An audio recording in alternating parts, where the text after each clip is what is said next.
Sir Joshua, meron pong gusto makipag-usap sa inyo. Wala po siyang appointment pero sabi po niya magkakilala raw po kayo. Papasukin ko po ba siya? Sino?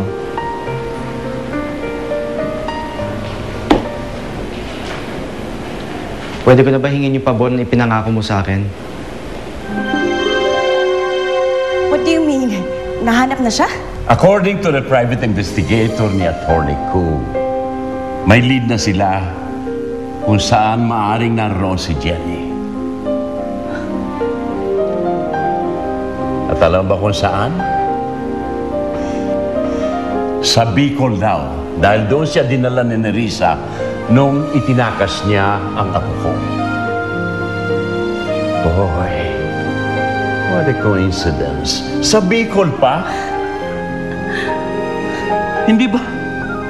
Kamakailan lang doon tayo nagbukas ng restaurant? Oh, what luck.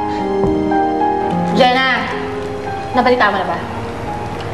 May bago! Bago? Ano yun? May bagong empleyado at ang sabi ni Lucy, guwapo! Talaga? Guwapo. Ay, ayan yata, ayan na. Ay! Benjo! Uy! Uy! Ano ginagawa mo dito? Kakilala mo to? Oo naman! Ay, naku, Dindip. Yan ba? Yan ba ang sinasabi mong bago? Siya nga. Ang lako eh. Diyos ko, lumang-luma na yan sa akin. Kapabata ko yan. Napang nito, ha? O ano? Nagkawa ka naman nung nabalitaan mo?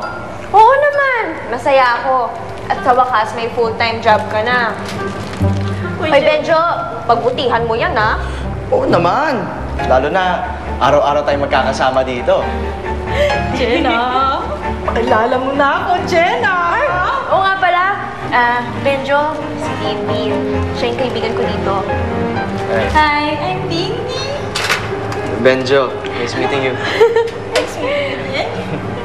Ba't nga pala hindi mo sinabi sa akin na mag-a-apply ka dito? Wala man talaga sa plano ko to eh. Kahit sa maisip ko, mas maganda kung araw-araw tayong magkakasama sa trabaho. Para lalo kita mababantayan. Walang gagalaw sa'yo dito. Nakikita mo ba to? Ano? Mababantayan? Babantayan daw para saan? Saan? Sa sama, espiritu, umaaliwaligid. Ano daw? Benjo! Bumalik ka dito! Natatakot ako! Benjo! Yung hapya ako na wala! Pa, huwag na kayong umasa dyan. Kasi baka mabigo ka na naman. Come on, Pa. It's been years.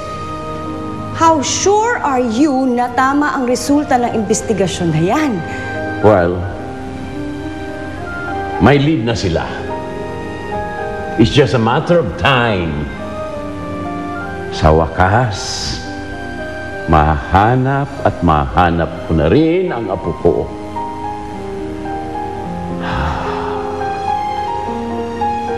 Do they have the exact address? Well, they're working on it. Pero hindi na magtatagal. Makakasama ko na ang apo ko.